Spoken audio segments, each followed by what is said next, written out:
c'est le rhum et la flibus. C'est un mythe très fort, ancré depuis des siècles, que je veux réinstruire.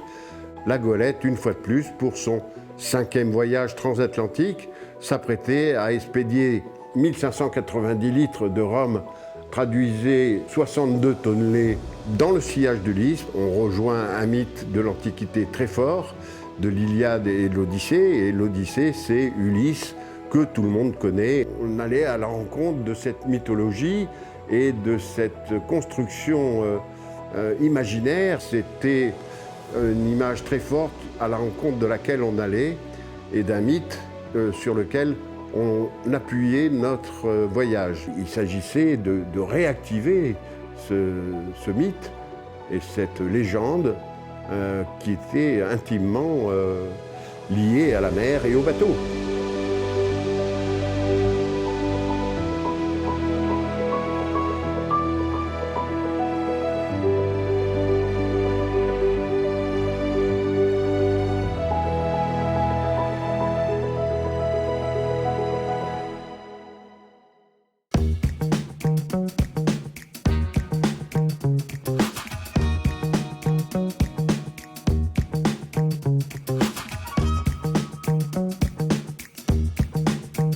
Je suis marin professionnel, je suis matelot donc, de la marine marchande française.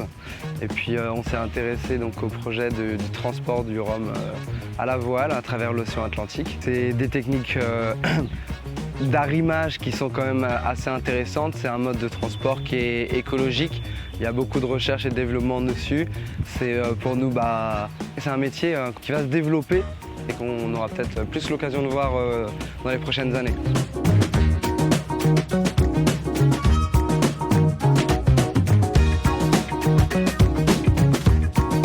Dominique Thierry m'a demandé de partir avec lui.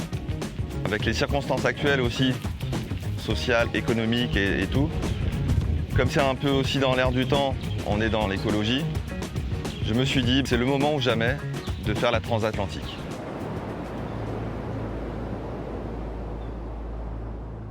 Je ne sais trop pour quelle raison le capitaine a décidé de partir sur la pointe des châteaux, c'est-à-dire l'endroit le plus dangereux de la Guadeloupe.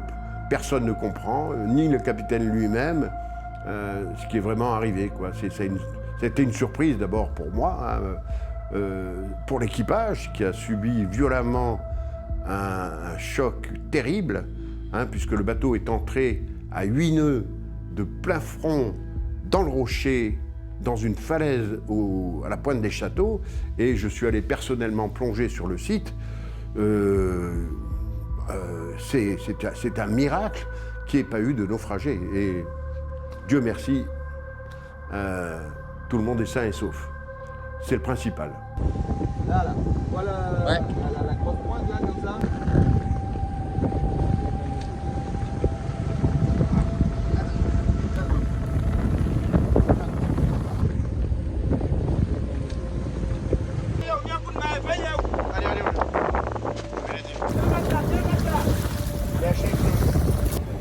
Ça tombe, il est ouvert, tout ça, il est déchiré. Le gasoil. Là où il y a la grosse pointe, là. On s'est planté là comme ça, là. Et après, on est monté sur la caille plate qui est là, juste devant. Et après, on s'est réfugié en dessous de là où il y a la pointe. On a sorti le radeau de survie une fois qu'on s'est planté. Le bateau a coulé en 2 minutes. Il s'est rempli pendant 2 minutes. Et au bout de 5 minutes, le truc il s'est mis en travers. Il a commencé à se pencher dangereusement. Il n'y a rien là. Donc, on a lâché, on a coupé la corde du radeau. Et on s'est niché sur le... Heureusement qu'il y avait cette caille-plate là. On a grimpé sur la caille-plate qui est là, à 5 vagues.